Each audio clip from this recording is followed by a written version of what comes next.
Video देखने से पहले हमारे चैनल को सब्सक्राइब करें, साथ ही बेल आइकन पे प्रेस करके ऑल पे क्लिक करें। धन्यवाद। हेलो माय डियर स्टूडेंट्स, कैसे हैं आप लोग? सब अच्छा? स्वागत है आप लोगों का हमारे इस नए वीडियो लेक्चर में। ये नया वीडियो लेक्चर संबंधित है किसी खास टॉपिक से, किसी खास विषय से, और यह खास विषय संबंधित है आज के एनवायरनमेंट से, आज के माहौल में जो घटनाएं हो रही है, खास करके कोरोना वायरस को लेकर के, जो हम सब के लिए एक बड़ा ही विचित्र स्थिति पैदा करके रख दिया है। विचित्र परिस्थितियां इसके कारण हमारे पूरे देश में, पूरे विश्व में पैदा हो गई है। इसी से संबंधित है हमारा आज का विषय, और इस कोरोना वायरस से संबंधित है ये एक टॉपिक जिसका नाम है हर्ड इम्यूनिटी। काफी बहुचर्चित टॉपिक है ये। पिछले 1-2 महीने से इसकी चर्चाएं हो रही है, और इसकी शुरुआत सबसे पहले ब्रिटेन ने की थी। ठीक है, कि इस हर्ड इम्यूनिटी के माध्यम से वो लोगों में रोग प्रतिरोधक क्षमता इस कोरोना वायरस के प्रति बनाएगा, ऐसा कुछ स्ट्रैटेजी ब्रिटेन ने तैयार किया था, और फिर वहीं से इसकी शुरुआत हो जाती है। तो ये हमारे मतलब जो जनरल लोग हैं, कॉमन पीपल है, उनके अवेयरनेस के लिए तो काफी जरूरी है ही। साथ साथ वैसे बच्चे जो परीक्षाओं की तैयारी कर रहे हैं, जैसे यूपीएससी जैसी परीक्षाओं की तैयारी कर रहे हैं, या फिर बीपीएससी जैसी परीक्षाओं की तैयारी कर रहे हैं, उनके लिए भी ये बेहद महत्वपूर्ण है जानना, क्योंकि इससे संबंधित प्रश्न आपके परीक्षा में पूछे जा सकते हैं। तो आज हम लोग इसी विषय पर बात करेंगे। मैं पूरी कोशिश करूंगा कि इस हर्ड इम्यूनिटी के बारे में मैं आप लोगों को पूरी जानकारी दूं, और खास करके 2 अखबार, द हिंदू और द इकोनॉमिक टाइम्स में निकले आर्टिकल्स जो इससे संबंधित थे, उन आर्टिकल्स की चर्चा मैं करूंगा, और इन्हीं आर्टिकल्स के माध्यम से जो बातें इसमें कही गई, उनके माध्यम से मैं आपको बताने का प्रयास करूंगा कि आखिर ये हर्ड इम्यूनिटी है क्या, भारत में इसके किस तरह से इसके प्रयोग के बारे में चर्चा हो रही है, और किस प्रकार से जो WHO है वो पूरे विश्व को वार्न कर रहा है इसके अगेंस्ट। तो ये 2 कॉन्सेप्ट क्या है कि कैसे ये मदद करेगा, और फिर WHO के अकॉर्डिंग ये कैसे नुकसानदेह साबित भी हो सकता है हमारे लिए, इन दोनों चीजों पे हम चर्चा करेंगे, ताकि पर्याप्त जानकारी हमको अंत में मिल जाए, और हम उस जानकारी के माध्यम से अपने आप को सजग बनाएं, अपने आप को सतर्क बनाएं, और इस परिस्थिति में अपने आप को सरवाइव कराने की क्षमता अपने अंदर डेवलप करा सके। ठीक है, तो चलिए समझते हैं हर्ड इम्यूनिटी को। ठीक है, जो कोविड-19 से संबंधित है। हर्ड इम्यूनिटी आखिरकार है क्या, इसके बारे में पहले समझते हैं। तो देखिए, herd immunity, it is also called heard effect, community immunity, मतलब एक समुदाय की जो कुल मिलाकर के जो उसकी जो प्रतिरोधक क्षमता डेवलप होती है, उसी समुदाय के पूरे समुदाय के प्रतिरोधक क्षमता को हम कम्युनिटी इम्यूनिटी बोलते हैं, या फिर हर्ड इम्यूनिटी बोलते हैं, या फिर इसको आप पॉपुलेशन इम्यूनिटी भी बोल सकते हैं, या फिर दूसरा नाम इसका सोशल इम्यूनिटी भी है। Okay, and what it is? तो it is a form of indirect protection, it is a form of indirect protection from infectious disease that occurs when a large percentage of people has become immune to an infection.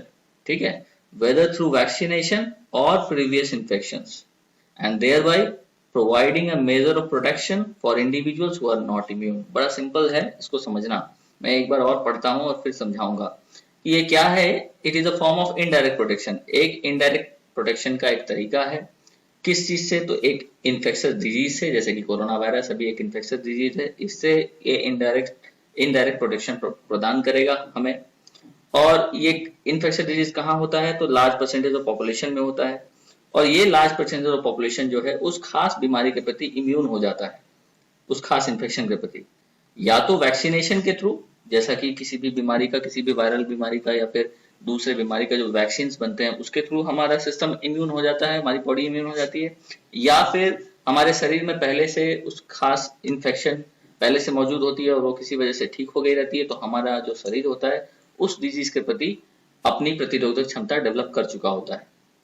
ठीक है, तो यही तरीका है। Herd immunity भी एक इसी तरीके में से एक तरीका है, और इसके कारण क्या होता है? That it provides a measure of protection for individuals who are not immune. और चूंकि इम्यून हो चुकी है, मतलब कि किसी खास जनसंख्या के कुछ खास प्रतिशत लोग जो है वो वायरस से इम्यून हो चुके हैं, तो जो वैसे लोग जो जिनकी इम्यूनिटी कमजोर है या किसी कारणवश उनका वैक्सीनेशन नहीं हुआ है, तो वो ऑटोमेटिकली वो प्रोटेक्ट हो जाएं इन इम्यून लोगों से। This is what is called heard immunity. ठीक है, मतलब सपोज करो कि समुदाय में अगर 100 लोग हैं, 100 लोग में नेचुरल तरीके से 80 लोगों में इम्यूनिटी डेवलप कर गई है किसी खास इन्फेक्शन के लिए, या तो वैक्सीनेशन के थ्रू या फिर उनको कोई प्रीवियस इन्फेक्शन हो चुका था, तो फिर बाकी जो बचे 20 लोग हैं, ये 20 लोग प्रोटेक्टेड हो जाएंगे इन 80 लोगों के कारण, क्योंकि ये लोग इम्यून है। अब इनसे ये बीमारी इनमें नहीं फैल सकती है, ठीक है। तो this is what is herd immunity, और वो जो चेन होगा वो ब्रेक कर जाएगा, ठीक है ना। तो इसी कॉन्सेप्ट पे हम लोगों को आज बात करना है कि क्यों आज ये बहुचर्चित विषयों में से एक है, क्या इसके दुष्प्रभाव पड़ सकते हैं या फिर क्या इसके फायदे हो सकते हैं। लेकिन पहले हर्ड इम्यूनिटी के पूरे कॉन्सेप्ट को हम लोग समझते हैं। तो ये तो डेफिनेशन से आप समझ गए कि ये चीज क्या है। अब जैसे कि आगे बढ़ते हैं कि in a population in which a large proportion of individuals possess immunity, such people are unlikely to contribute to disease transmission, right? And chains of infection are more likely to be disrupted, है ना। किसी ऐसी जनसंख्या में जहां large proportion of जो individual है उसमें इम्यूनिटी है किसी खास डिजीज के प्रति, तो वैसे लोग किसी भी डिजीज ट्रांसमिशन में कंट्रीब्यूशन नहीं करेंगे, और उसके कारण क्या होगा कि चेन ऑफ इन्फेक्शन टूट जाएगा, डिस्टर्ब हो जाएगा, एंड दैट आइदर स्टॉप्स और slow the spread of disease. और इसके कारण क्या होगा कि या तो डिजीज, जो पर्टिकुलर डिजीज है वो तो बंद, या तो वो स्टॉप हो जाएगा, या उसका स्प्रेड जो होगा वो काफी स्लो हो जाएगा, ठीक है, इस हर्ड इम्यूनिटी के कारण। Now the greater the proportion of immune individuals in a community, the smaller the probability that non-immune individual will come into contact with the infectious individual। समझ में आया? मतलब कि जितनी ज्यादा प्रोपोर्शन में इम्यून इंडिविजुअल्स होंगे उतनी कम संभावना रहेगी कि जो नॉन इम्यून इंडिविजुअल्स हैं वो किसी इन्फेक्शियस इंडिविजुअल के संपर्क में आएंगे, जिसके कारण इन नॉन इम्यून इंडिविजुअल्स का प्रोटेक्शन होगा, है ना। And that will help to shield non-immune individuals from infection। Clear है कॉन्सेप्ट? बिल्कुल ठीक है। अब आगे बढ़ते हैं। अब देखिए कि individuals can become immune by recovering from an earlier infection, ठीक है, और थ्रू वैक्सीनेशन। ये दो तरीका होता है इम्यून बनने का, मतलब किसी खास बीमारी के प्रति अपनी रोग प्रतिरोधक क्षमता हमारी बनी रहे। इसके दो तरीके होते हैं मुख्यतः। एक तो कोई अर्लियर इन्फेक्शन हमको ऑलरेडी हुआ होता है पहला, या हमको वैक्सीनेशन मिला होता है, ठीक है। Some individuals can not become immune because of medical conditions. कुछ इंडिविजुअल्स ऐसे होते हैं जो इम्यून नहीं हो सकते हैं क्योंकि उनमें उनके कुछ मेडिकल कंडीशंस होते हैं, कुछ इम्यूनो डिफिशियंसी होती है या फिर इम्यूनो सप्रेशन होता है, और ऐसे लोगों को हर्ड इम्यूनिटी की जरूरत पड़ती है क्योंकि इनमें ऑटोमेटिकली इम्यून सिस्टम का डेवलपमेंट नहीं हो पाता है क्योंकि मेडिकल कंडीशंस उनके उतने एप्रोप्रिएट नहीं है, ठीक है। तो ऐसे कंडीशन में ये हर्ड इम्यूनिटी है, it plays a crucial method of protection, ठीक है। तो it is very important for you to note it down. I am telling it for those students who are preparing for the exams, ठीक है, और common जानकारी के लिए जो लोग सुन रहे हैं उनके लिए भी, ताकि उनकी जानकारी पर्याप्त रहे, जानकारी उनकी पक्की रहे, ठीक है। चलिए, तो once a certain threshold has been reached, एक जो हमको एक टारगेट अचीव करना होता है, मतलब कितने जनसंख्या में, किसी खास जनसंख्या में कितने प्रतिशत लोग इम्यून होने चाहिए। Once that threshold has been reached, herd immunity gradually eliminates a disease from a population. और जैसे ही वो थ्रेशोल्ड रीच कर जाएगा तो ये हर्ड इम्यूनिटी के कारण वो जो डिजीज है उस जनसंख्या से समाप्त हो जाएगा, वहां से वो एलिमिनेट हो जाएगा। And this elimination if achieved world wide, और ये एलिमिनेशन अगर वर्ल्ड वाइड अचीव हो जाता है, that may result in the permanent reduction in the number of infection, ठीक है ना, टू जीरो कॉल्ड इरेडिकेशन। और इस तरह से हम वर्ल्ड वाइड किसी खास डिजीज को हम इरेडिकेट कर सकते हैं। क्यों? क्योंकि नंबर ऑफ इन्फेक्शंस जीरो तक रिड्यूस हो जाता है ऐसे केस में, and finally the disease is eradicated from the society, from the world. तो ये काम करके देता है आपको हर्ड इम्यूनिटी का कॉन्सेप्ट। और ऐसा नहीं है कि ये हर्ड इम्यूनिटी का कॉन्सेप्ट आज के समय में बात हो रही है, ऐसा नहीं है, इसका अपना भी एक इतिहास है। चलिए उस इतिहास को भी पहले समझते हैं कि आखिर पहले क्या कभी हमारे पूरे विश्व में क्या कोई ऐसा सिनेरियो आया जहां पर हर्ड इम्यूनिटी का प्रयोग किया गया या उसके कुछ इफेक्ट देखे गए। चलिए उस बात को अब समझते हैं, ठीक है। हर्ड इम्यूनिटी क्या है, मुझे उम्मीद है कि अब आप लोगों को समझ में आ गया होगा ना। Herd immunity created via vaccination contributed to the eventual eradication of smallpox in 1977। देखो एक इतिहास का एक घटना सामने आता है कि इसी हर्ड इम्यूनिटी को क्रिएट किया गया था वैक्सीनेशन के थ्रू। मैंने यहाँ चर्चा किया था कि या तो अर्लियर इन्फेक्शन जिसको होता है उसके थ्रू ये डेवलप होता है इम्यूनिटी, या फिर वैक्सीनेशन के थ्रू डेवलप होता है। तो देखो स्मॉल पॉक्स के लिए जो वैक्सीनेशन 1977 में हुआ था, इसके कारण हर्ड इम्यूनिटी क्रिएट हुआ था। ठीक है ना, and that contributed to the reduction of the frequencies of other diseases, है ना। तो यहाँ से एक इतिहास का एग्जाम्पल देखने को मिल रहा है हम लोगों को। इसके बाद एक बहुत इंपॉर्टेंट बात जो आपको और नोट करना चाहिए, ठीक है, very very important for you and for those aspirants who are preparing for UPSC type of examination, ठीक है, इस पॉइंट को भी जरूर नोट कीजिएगा, आपके लिए बेहद महत्वपूर्ण है कि herd immunity does not apply to all diseases. Herd immunity हर डिजीज के को अप्लाई नहीं करता है, just those that are contagious, ठीक है, बस वही जो कंटेजियस मतलब कि एक से दूसरे में ट्रांसमिट होती है बीमारी, बस उसी के लिए है, उसी पे ये अप्लाई होता है, बाकी के लिए नहीं, है ना। तो just those that are contagious, meaning that they can be transmitted from one individual to another, okay. जैसे कि tetanus for example is infectious but not contagious. ये इन्फेक्शियस है, इन्फेक्शन इससे होता है, लेकिन ये कंटेजियस नहीं है, ये एक से दूसरे में नहीं फैलता है, इसलिए हर्ड इम्यूनिटी इस पर अप्लाई नहीं होता है। तो इस पॉइंट को आप जरूर नोट कर लीजिएगा, ओके ना। चलिए अब आगे बढ़ते हैं। Herd immunity was recognised as a naturally occurring phenomenon in 1930s। 1930 के समय में इसको एक नेचुरली ऑकरिंग फेनोमेनन के तौर पर रिकॉग्नाइज किया गया था हर्ड इम्यूनिटी को, and it was observed that after a significant number of children had become immune to measles the number of new infection temporarily decreased. और जिस समय ये मीजल्स की जो बीमारी थी उस समय ये नोट किया गया कि जब कोई सिग्निफिकेंट नंबर ऑफ चिल्ड्रन जो थे वो अफेक्टेड हो गए थे मीजल से, और उसके बाद फिर इनमें एक नेचुरल इम्यून सिस्टम क्रिएट हो गया था, तो फिर नंबर ऑफ जो न्यू इन्फेक्शंस थे वो टेम्पोरली डिक्रीज कर गए थे। तो this was a very important observation that was made during that period, ठीक है। तो इसको आप जरूर नोट करना, हर्ड इम्यूनिटी से ये संबंधित है डायरेक्टली, ओके।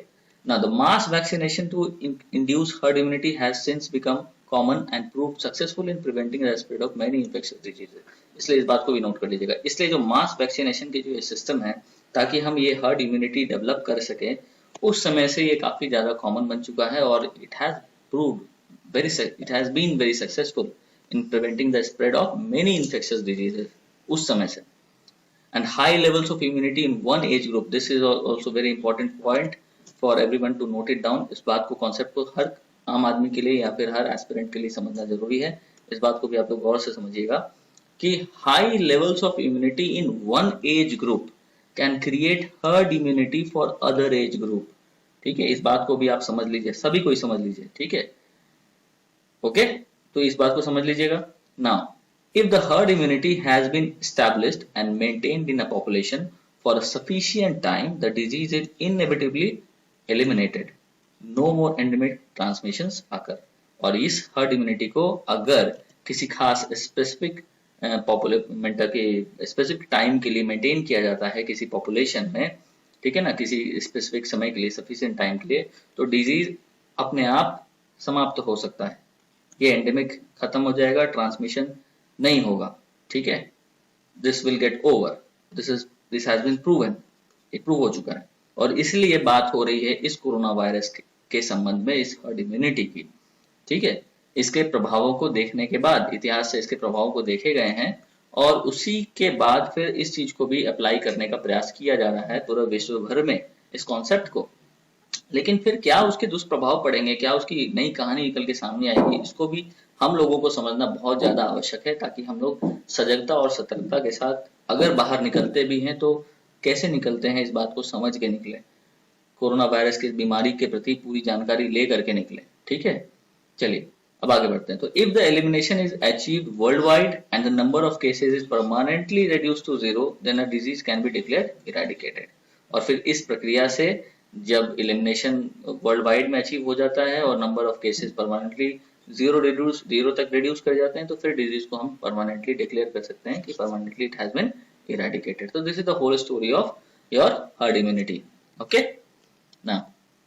अब देखो इसके संबंध में, मतलब कि अभी तक जो हमने समझा कि हर्ड इम्यूनिटी क्या है, इसका इतिहास क्या है, ये क्या होता है और किस प्रकार से दो क्राइटेरिया है इम्यून डेवलप करने का हमारे लिए, ठीक है, कि अर्लियर इन्फेक्शन होना चाहिए या फिर वैक्सीनेशन होना चाहिए, और फिर इस कॉन्सेप्ट पे किस तरह से हर्ड इम्यूनिटी डेवलप करने का कॉन्सेप्ट पे फिर कैसे काम किए हैं।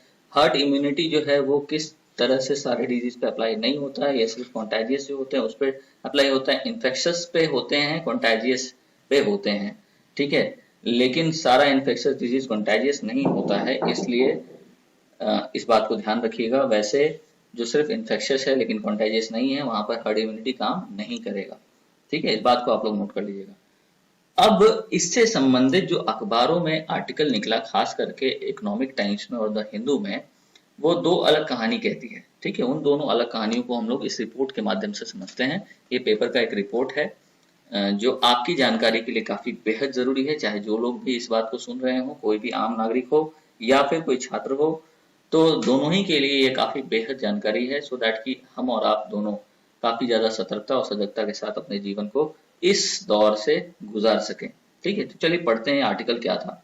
ये द इकोनॉमिक टाइम्स का एक हेडलाइन है कि India with 82% of the population below 50 is best placed for herd immunity. ये रिपोर्ट कह रहा है कि देखो, भारत में 82% जो जनसंख्या है वो 50 साल से नीचे है, और इसलिए हर्ड इम्यूनिटी के लिए ये बेस्ट प्लेस है भारत।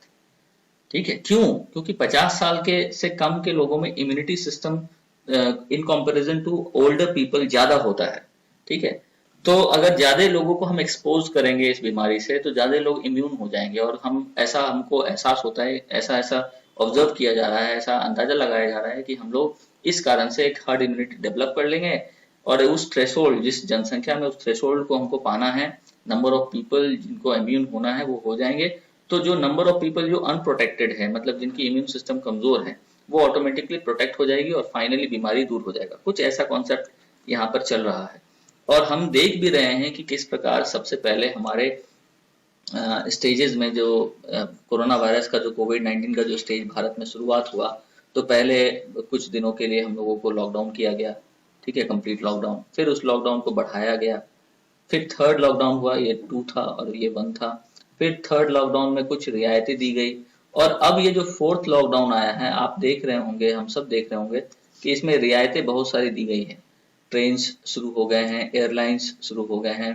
ठीक है, बहुत सारे जो शॉप्स थे, जनरल शॉप्स थे, वो खुल रहे हैं, इंडस्ट्रीज खुल रही है, और life is getting back on it's track. ठीक है, और लेकिन कुछ सावधानियों के साथ। लेकिन आप देख रहे हैं कि ये तीनों फेज में हमने कंप्लीट एक्सपोजर नहीं दिया लोगों को, लेकिन अब जाकर के हम एक्सपोजर दे रहे हैं लोगों को।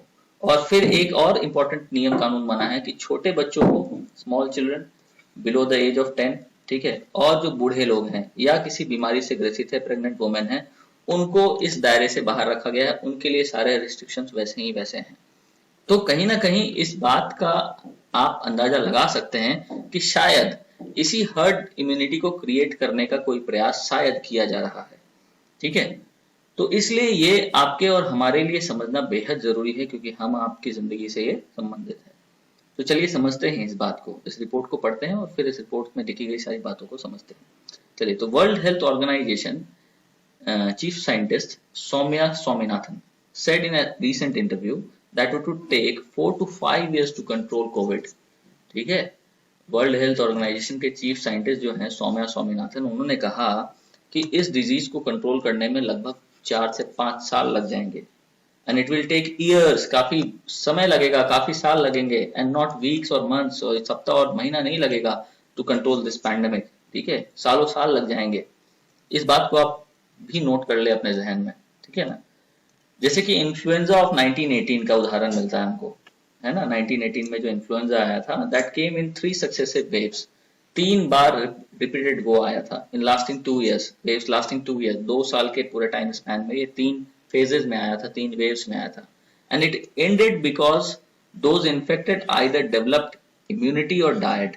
देखो, इस बात को जरूर नोट कीजिएगा, जैसा मैंने बताया, इन्फ्लुएंजा 1918 में जो आया वो 3 सक्सेसिव फेजेस में आया, 2 साल तक ये रहा था कंप्लीटली। और ये अंत हुआ कैसे? क्योंकि उनके कारण जो इन्फेक्टेड थे और इन्फेक्ट होने के कारण डेवलप इम्यूनिटी उनमें डेवलप कर गई, या वैसे लोग जो इन्फेक्टेड थे और वो उसके कारण मर गए। ठीक है, ये 2 बातें, मतलब जब तक इन्फ्लुएंजा रहा कुछ लोग इम्यूनिटी डेवलप कर लिए और जिंदा रह गए, और जो डेवलप नहीं कर पाए वो मर गए। ठीक है, 1889 में फ्लू जो आया था, pandemic came in 5 annual waves and ended finally in 1895। The 1899 flu pandemic came in 5, ये तो समझा दिया, रिपीटेड लाइन है, okay. The 1899 flu also died because population develop immunity. और ये जो 1889 में जो फ्लू आया था, ये भी क्यों समाप्त हुआ? क्योंकि जो पॉपुलेशन थी ये 5 साल चुकी रहा, 5 एनुअल वेव्स में ये आया था, 1889 से लेकर 95 तक ये एग्जिस्ट किया था।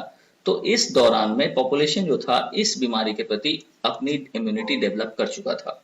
Now you can see, you can relate कि किस तरह से हम इस कॉन्सेप्ट पे क्यों काम कर रहे हैं। कहीं ना कहीं एक रिसर्च हुआ है, कहीं ना कहीं इतिहास में जाकर के इसका अध्ययन किया गया है, और किस तरह से ये हर्ड इम्यूनिटी काम करता है और काम किया है इसने, उसके एग्जाम्पल्स को लिया है, और फिर उसी प्रिंसिपल को हम इस कोविड-19 पर भी अप्लाई करने का प्रयास हो रहा है पूरे विश्व में। ठीक है। Now scientists think that COVID will most likely be controlled by a vaccine or herd immunity। और जो वैज्ञानिक है ये भी यही सोच रहे हैं कि कोविड-19 जो है वो भी, इसको भी कंट्रोल करने का दो ही मार्ग है, या तो वो वैक्सीन से कंट्रोल होगा या फिर हर्ड इम्यूनिटी डेवलप करके ही कंट्रोल हो सकता है। And the most optimistic one is vaccine with in 12 to 18 months. और सबसे आशावान होकर के अगर हम सोचते हैं तो सबसे अच्छा हमारे लिए यही होगा कि 12 से 18 महीने में अगर हम इसका वैक्सीन डेवलप कर लेते हैं तो ये सबसे बेस्ट होगा कि हम इसको कंट्रोल कर लेंगे। ठीक है। Followed with the mass production and distribution to meet the global need for vaccinating the world's 7.8 billion people। और सिर्फ वैक्सीन बनाना ही इंपॉर्टेंट नहीं है 12 से 18 महीने में, इसको मास प्रोडक्शन भी करना पड़ेगा इन वैक्सीन्स का, और इसका डिस्ट्रीब्यूशन भी करना पड़ेगा, क्योंकि पूरे वर्ल्ड के 7.8 बिलियन पीपल तक इस वैक्सीन को पहुंचाना है काफी जटिल कार्य है, काफी ज्यादा जटिल कार्य है, और इसको लगभग पूरा होने में लगभग 18 से 24 महीने तक लग सकते हैं, मतलब 2 साल तक लग सकता है मिनिमम। ठीक है, अगर जल्दी से जल्दी हम वैक्सीन को डेवलप कर लेते हैं। लेकिन ये जल्दी से जल्दी कितना जल्दी है, हम लोगों में से कोई नहीं जानता इस बात को कि कितने जल्दी ये वैक्सीन बनेंगे। बनने के बाद भी मिनिमम आपको 2 से 2.5 साल लग जाएंगे हर लोगों को वैक्सीनेशन पहुंचते। ओके। और जब ये वैक्सीन बन जाएंगे तो क्या स्थिति होगी कि rich countries will use the vaccine for their people, क्योंकि अमीर देश सबसे पहले अपने लोगों के लिए इस वैक्सीन का प्रयोग करेंगे, क्योंकि उनके पास फाइनेंशियल स्ट्रेंथ है, और जो बाकी कंट्रीज होंगे उनको वेट करना पड़ेगा। तो फिर यहाँ से भी आपको एक नई स्टोरी देखने को मिल सकती है कि किस प्रकार जब वैक्सीन बन जाएगा तो वहां पे भी वैक्सीन बनने से सारी कहानी समाप्त नहीं हो जाती है। हम लोगों तक, आप लोगों तक ये कब तक पहुंचेगी इस पर डिपेंड करता है, और हम लोगों तक और आप लोगों तक पहुंचने में और कौन कौन सी बाधाएं आएंगी वो आपको शायद अब झलक रहा होगा। ठीक है, इससे आप अंदाजा लगा सकते हैं। ठीक है, तो चलिए, तो ये तो समझ गए हम लोग ये इस रिपोर्ट के कारण कि किस तरह से हर्ड इम्यूनिटी के कॉन्सेप्ट पे पिछले पहले इतिहास में काम हो चुका है, और फिर साइंटिस्ट का भी अभी के समय में क्या सोचना है। एक वैक्सीन उपाय है, दूसरा हर्ड इम्यूनिटी उपाय है। अच्छा तो होगा कि वैक्सीन बन जाए 12 से 18, लेकिन ये इतना आसान प्रोसेस नहीं है। बन तो जाएगा, लेकिन पहुंचाना, डिस्ट्रीब्यूट करना, मास प्रोडक्शन करना और 7.8 बिलियन पीपल तक इसको पहुंचाना है, this is going to be a very tedious task and it is going to take a lot of time. ठीक है, तो दूसरा ऑप्शन क्या बचता है, हर्ड इम्यूनिटी। ठीक है ना, इंडिया, अब इस संदर्भ में इंडिया की स्थिति को देखते हैं। ठीक है, let us study some demography of India. The India has the most desirable demography to aim for herd immunity. ठीक है, तो वैक्सीन का एक उपाय को छोड़ रहे हैं, दूसरे ऑप्शन पे आ रहे हैं हर्ड इम्यूनिटी को। तो उसमें अगर भारत को देखते हैं हम लोग, तो इंडिया के पास जो इसका डेमोग्राफी है हर्ड इम्यूनिटी को अटेन करने का, ये सबसे अच्छा है। ठीक है, क्योंकि 82% रिपोर्ट के according 82% of the population is less than 50 who if infected will have mild symptoms। 82% जो जनसंख्या है वो 50 साल से नीचे है। अगर ये इन्फेक्ट होते भी हैं तो इनको माइल्ड सिम्टम्स ही आएंगे, सीरियस सिम्टम्स नहीं आएंगे, है ना। और फैटिलिटी, अगर ये इन्फेक्टेड लोग अगर मरते हैं तो उसका जो परसेंटेज है वो 0.2 ही होगा। इससे आप समझ सकते हो। ठीक है, कि 82% of population is less than 50, और अगर ये इन्फेक्ट होते हैं तो मैक्सिमम को माइल्ड सिम्टम्स होंगे जो कुछ इलाज के बाद वो ठीक हो जाएंगे। लेकिन अगर इन इन्फेक्टेड लोगों में, मतलब लेस देन 50 में अगर कोई लोग मरते भी हैं तो उसमें जो फैटिलिटी रेट होगा वो लेस देन 0.2% होगा। तो this is one story, this is one fact, this is one calculation. ठीक है, इससे आप समझो एक बात को। दूसरा, another 8% are between 50 to 59 with a crude case fatality, मतलब फैटिलिटी रेट इनका 0.4 से 1% है। ठीक है, 50 से लेकर के 59 साल के बीच में जो 8% आबादी है उनका जो फैटिलिटी रेट है इस इन्फेक्शन के कारण जो मरने का दर होगा वो लगभग 0.4 से लेकर के 1% तक का रेट होगा इनका। Okay, this is another data for you. Now, encouraging individuals under 60 to restart their normal lives will expose them to virus and a vast majority, more than 99.7% will attain immunity, है ना। और इसलिए जो 60 years से नीचे है उनको, उन इंडिविजुअल्स को अगर हम इनकरेज करते हैं कि वो अपना नॉर्मल लाइफ शुरुआत करे, तो वो चीज उनको एक्सपोज करेगा इस वायरस से।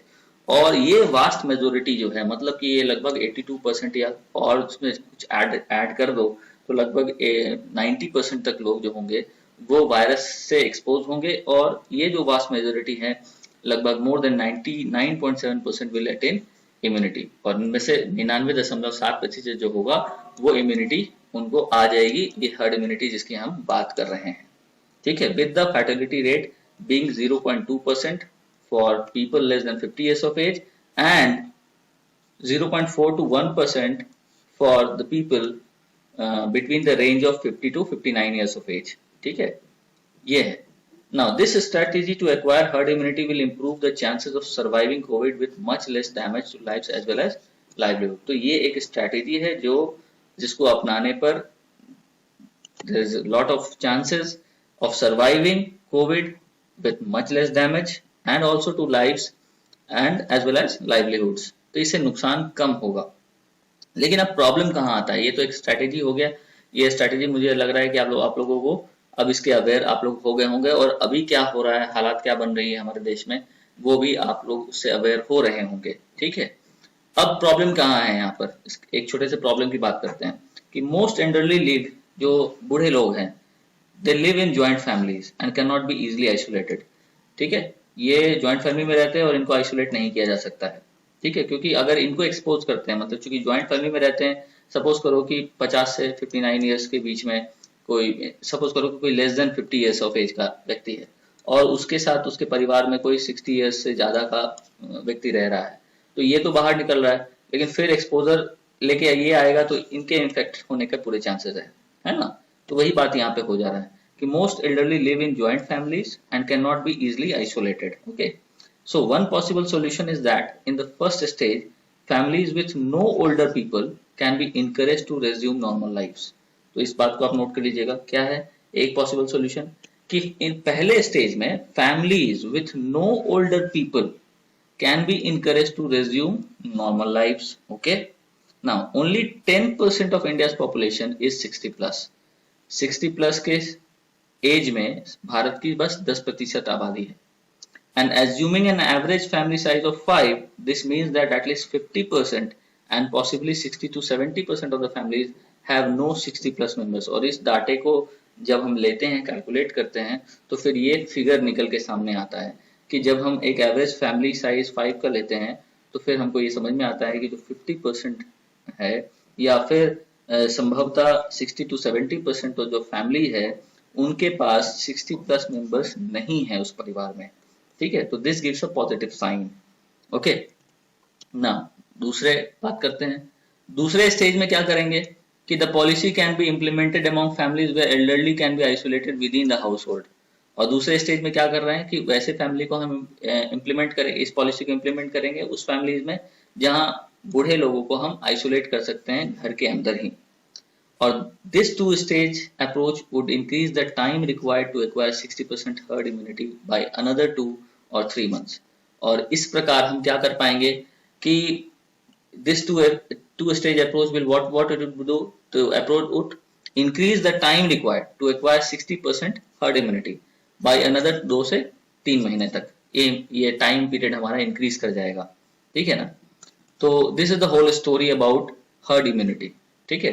अब इस कहानी का कुछ बेनिफिट भी है, कुछ कॉस्ट भी है। क्या है उसको भी समझते हैं कि on one hand it will increase death from Covid in short run.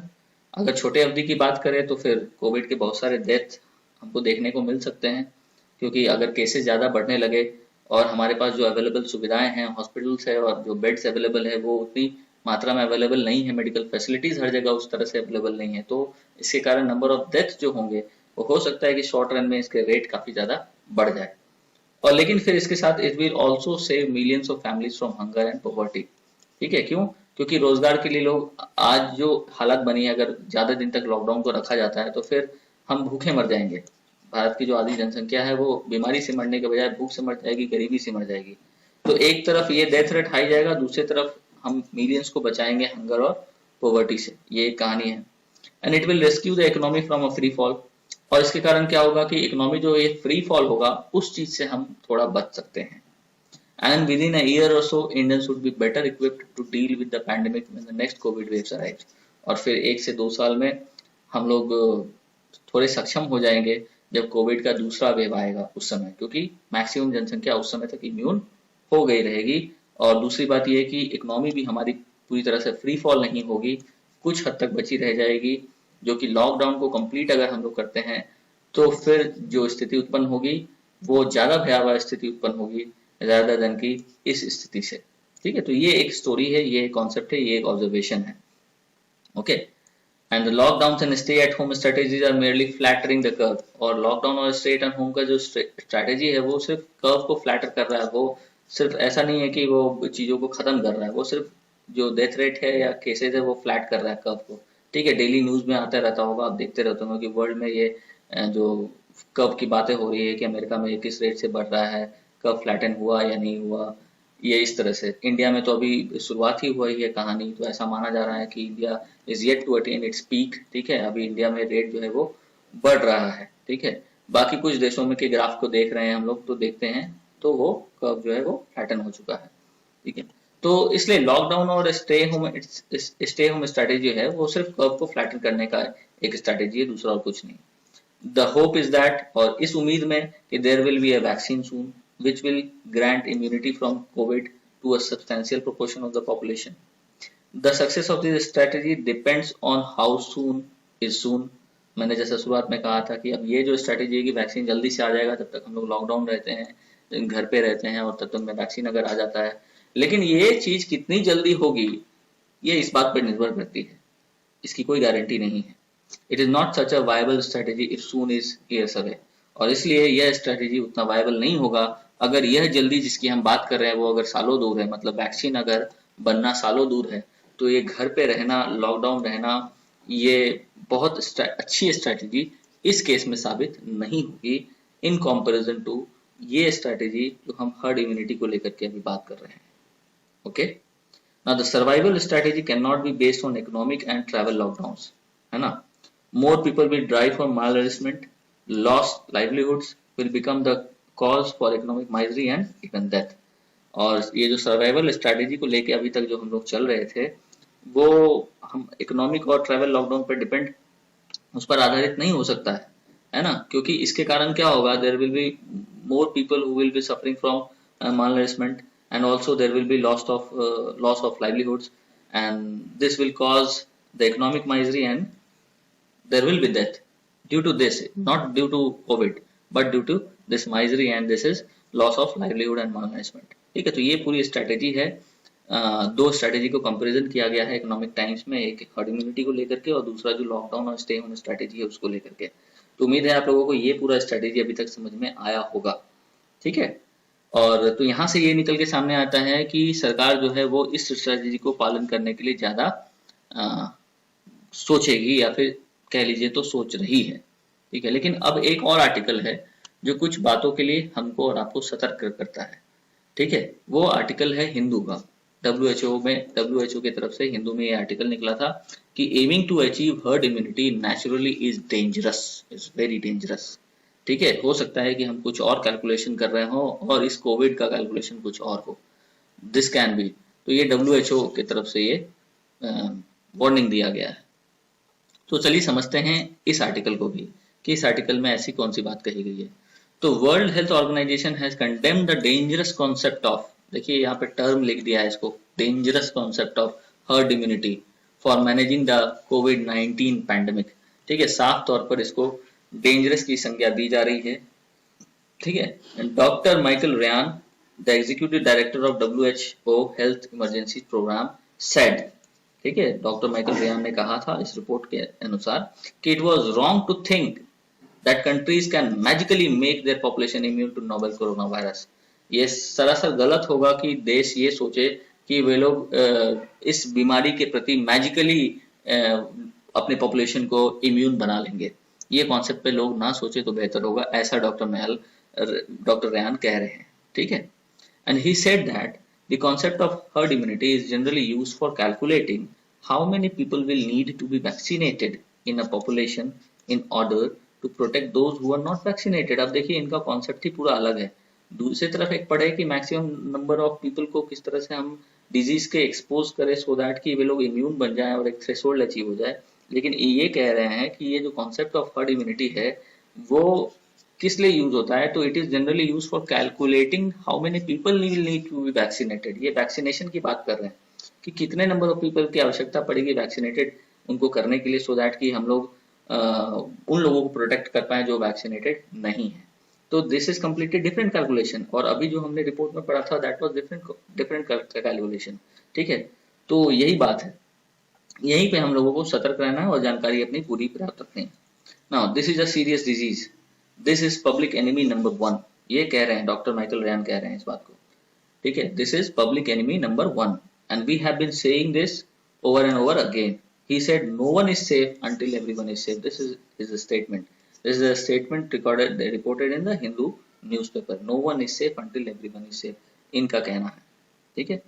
Now he also warned about the dangerous assumptions by countries that have had lax measures and haven't done anything will all of a sudden magically reach some herd immunity. और ये warn कर रहे हैं उन सभी देशों को कि भैया ये बड़ा डेंजरस एजम्पशन आप लोगों कर रहे हैं कि आप लोगों ने कोई खास मेजर्स नहीं लिए हैं जो मेजर्स आपको लेने चाहिए थे, और आप ये इस उम्मीद में बैठे हैं कि आप अचानक से कोई हर्ड इम्यूनिटी डेवलप कर लेंगे। और ये वो कैसे डेवलप करेंगे, तो by losing a few old people along the way. ठीक है, और जो ऐसा हो भी रहा है, हमको देखने को मिल भी रहा है कि कुछ देश ऐसे भी हैं जो बस लापरवाह की तरह चीजों को किए जा रहे हैं, कोई खास उनमें चीजों को इस चीज के प्रति कोई सतर्कता नहीं है, and they are thinking that they will develop herd immunity by losing a few old people along the way। ठीक है ना, it's dangerous, it's very dangerous। ठीक है, ये कॉन्सेप्ट काफी ज्यादा खतरनाक साबित हो सकता है किसी भी देश के लिए, ना सिर्फ भारत के लिए, किसी भी देश के लिए। ठीक है, तो this is what this man is trying to warn us। Achieving herd immunity through natural infections has other challenges। और ये herd immunity को अचीव करना एक अलग अलग चुनौतियां लेके आता है। इसकी अलग चुनौतियां हैं, क्या है, तो while antibodies against novel coronavirus generally develop in 1 to 3 weeks after infection, some people do not seem to develop humoral immune response as reflected by the detectable antibodies। तो जैसा कि हम जान रहे हैं कि जो एंटीबॉडीज है जो कोरोना वायरस के अगेंस्ट डेवलप कर जाती है वो लगभग 1 से 3 सप्ताह में डेवलप करती है, लेकिन ये सिम्टम, ये चीज, ये फिनोमेना हर व्यक्ति में नहीं डेवलप होता है। Some people do not seem to develop a humoral immune। Humoral immune system का मतलब होता है कि adaptive human immune system। ठीक है, जब कोई खास पैथोजन के खिलाफ हमारे शरीर में उससे लड़ने की क्षमता डेवलप कर जाती है, तो this is something related to humoral immune response. ये हर व्यक्ति में ऐसा नहीं हो सकता। ठीक है, ऐसा स्टडी कहता है। There is currently no evidence that people who have recovered from COVID-19 and have antibodies are protected from a second infection। इस बात को भी जरूर नोट कीजिएगा, ये बड़ा इंपॉर्टेंट पॉइंट है, आप सभी के लिए आज क्लियर हो जाना चाहिए ये बात।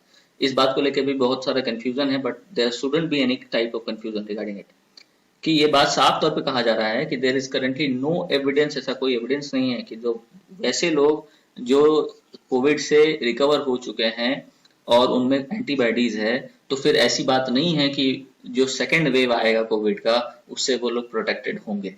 ठीक है, there is no evidence for this. दूसरी बात क्या है कि infected people may have some level of protection against the virus, but the level and duration of protection is still not known.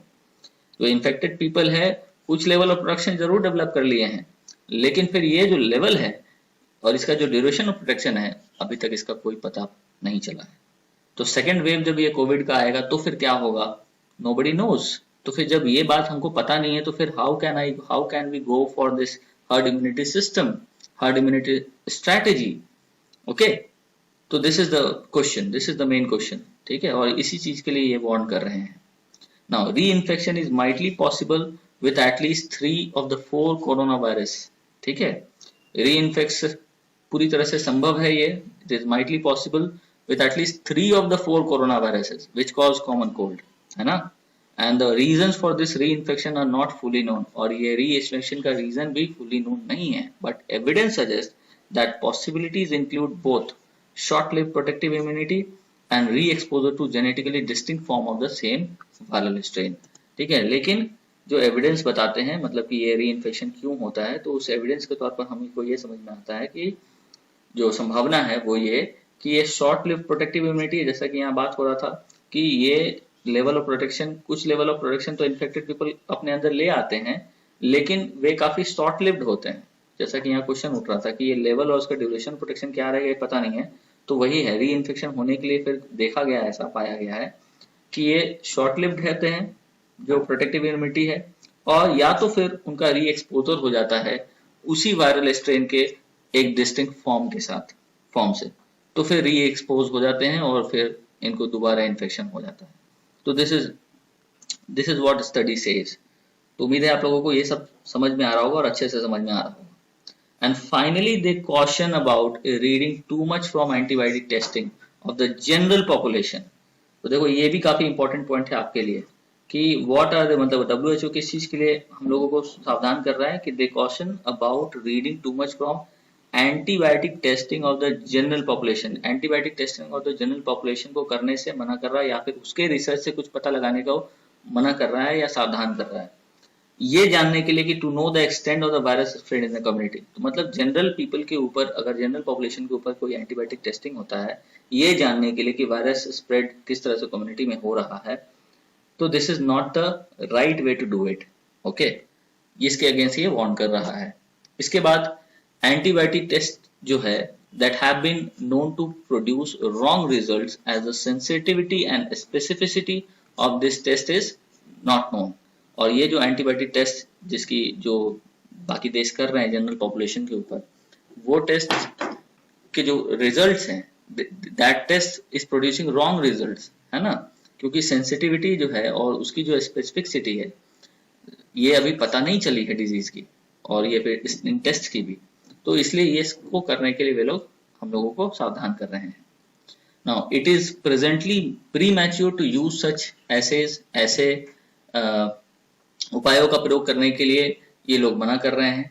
ये प्री मैच्योर है, ऐसा सिचुएशन अभी नहीं करना चाहिए। To determine whether the individuals are immune और to reinfection, ठीक है, ऐसे जो उपाय किए गए हैं या फिर जो प्रयास किए गए हैं ये अभी काफी ज्यादा प्री मैच्योर है इस बात को कहने के लिए, इस बात को सिद्ध करने के लिए कि इंडिविजुअल जो है वो इम्यून है या नहीं है इस री इन्फेक्शन के, ठीक है।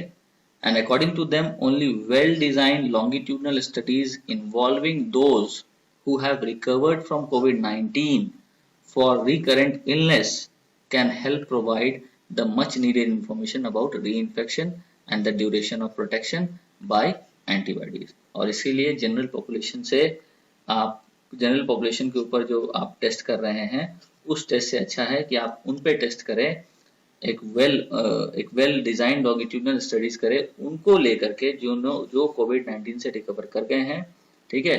और यही टेस्ट हम लोगों को जो हमें जो जानकारी देगी वो सबसे बेहतर जानकारी देगी अबाउट री infection and the duration of protection bye antibiotics, री इन्फेक्शन के बारे में, और जो ड्यूरेशन ऑफ प्रोटेक्शन होगा एंटीबायोटिक्स जो हमारे शरीर में उत्पन्न होते हैं किसी इन्फेक्शन के कारण, वो कब तक प्रोटेक्ट करेंगे हम लोगों को किसी दूसरे वेब से, इसकी जानकारी तभी मिलेगी जब हम कोविड-19 के पेशेंट्स पर अपना टेस्ट करेंगे, एंटीबायोटिक टेस्ट करेंगे। ओके, तो this was the whole story published in the Hindu newspaper, and I also told you about the report that was published in the Economic Times newspaper. ये दोनों बातें अलग अलग है, एक जो है वो हर्ड इम्यूनिटी की बात कर रहा है और ऐसा होते हुए देख भी रहे हैं, और एक रिपोर्ट में हम लोगों को उसके प्रति वार्न किया जा रहा है, और किस लिए वार्न किया जा रहा है ये सारी कहानी हमने पढ़ी है। अब इस जानकारी के बाद अब हमें क्या करना है ये अब अपने हाथ में है, ठीक है, क्योंकि दोनों बातों का ख्याल रखना है। एक तरफ ये भी खतरा है कि अगर लॉकडाउन और घर में बैठे रहें तो सारे काम ठप रहेंगे और इसके कारण देश में इकोनॉमिक हालात बिगड़ जाएगी और इकोनॉमिक एक फ्री फॉल हो जाएगा, जिसके कारण मौतें शायद ज्यादा हो उस रेस्पेक्ट में कि कोरोना वायरस से हो, ठीक है। लेकिन फिर दूसरी बात ये भी है कि अगर इस हर्ड इम्यूनिटी के कॉन्सेप्ट पे सभी लोग काम करते हैं तो उस रास्ते पे भी हम लोगों को कुछ खोना पड़ेगा, क्योंकि कुछ भी अभी सर्टेन नहीं हुआ है, ऐसा कोई टेस्ट सामने नहीं आया, ऐसा कोई एविडेंस सामने नहीं आया है, तो that can also be very dangerous for us. तो अब सावधानी अपने हाथ में है, जानकारी रखना अपना काम है, जानकारी रखें, सजग रहें, सतर्क रहें और अपना काम करें, ठीक है।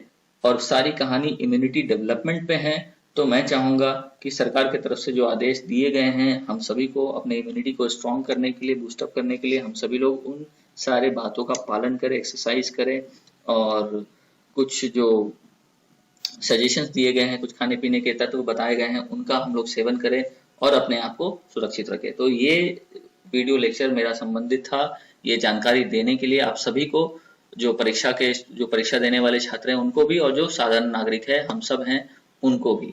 ठीक है, तो सतर्क रहें, सजग रहें, जानकार रहें, जानकारी रखिए और अपने काम को करते रहिए, घर पे रहिए, सुरक्षित रहिए और जरूरत पड़े तभी बाहर निकलिए। So thank you very much for listening to the video. I hope आप लोगों को पसंद आया होगा, और प्लीज अगर पसंद आया हो तो आप लोग कृपया करके लाइक करें, चैनल को सब्सक्राइब करें, शेयर करें अपने दोस्तों के साथ। खास करके ये जानकारी तो निश्चित तौर पर आप शेयर करें अपने सभी सगे संबंधियों से, बाकी लोगों से, सो दैट कि ये पूरा इन्फॉर्मेशन उन तक पहुंच सके। मैं चाहूंगा कि आप इसे अपने सगे संबंधियों में इसको फैलाएं, अपने दोस्तों में फैलाएं। ठीक है, ताकि सही जानकारी का अभाव ना हो लोगों के बीच में। ठीक है, चलिए, तो इसी उम्मीद के साथ मैं आपसे विदा लेता हूँ इस लेक्चर के माध्यम से। Take care, goodbye, God bless you all. अगर हमारा वीडियो पसंद आया तो लाइक, कमेंट, शेयर करना ना भूलें। Thank you.